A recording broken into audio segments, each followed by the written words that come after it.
Jemima knocked on the door of apartment 415, Harriet's apartment. She tapped her foot nervously and waited for the door to open. The door finally opened and Jemima laughed out loud when she saw Harriet standing before her dressed like a mother from the 50s. She had a long red and white checkered apron on, and her hair was done in a very retro style. "What?" Harriet asked, placing her hands on her hips. "Nothing, Mrs. Cleaver. Can the beaver come out to play?" Jemima said with a giggle. Harriet laughed. "Too much?" she asked. "No, it's perfect," Jemima said and walked into the apartment.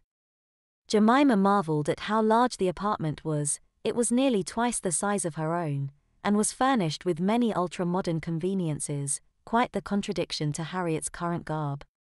"Have a seat anywhere you like, I'm almost finished with my cookies, and then we can sit and have a talk," Harriet said and scurried off to the kitchen. Jemima removed her coat and draped it over the back of the couch. She walked around it and took a seat, sinking into its plush softness. She noticed a wealth of baby items in the corner on the other side of the living room, and felt her heart begin to beat faster. Harriet came from the kitchen a moment later with a tray of cookies and 2 large glasses of milk. "All right, I hope they taste as good as they smell," she said with a smile, setting the tray down on the coffee table and handing Jemima her glass of milk before taking a seat next to her on the couch. Jemima took a cookie and bit into it, the chocolate chips melting in her mouth. She savored the warmth and flavor for a moment before taking a sip of the cool milk. "I'm glad you came," Harriet said with a smile and a bite of her own cookie. Jemima nodded and swallowed her cookie. "Me too, if only for the cookies and the company," she said. "So, how does this work?" she asked nervously. "Well, the best way is to just dive right in," Harriet said, placing a hand on Jemima's knee. "Do you need a change?" she asked sweetly.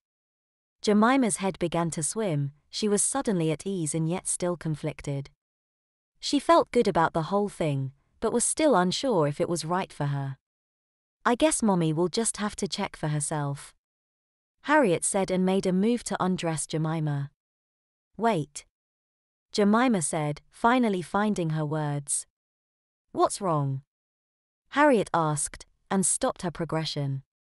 Jemima sat quietly for a second, and then looked Harriet in the eyes. I'm messy," she said, her face flushing crimson.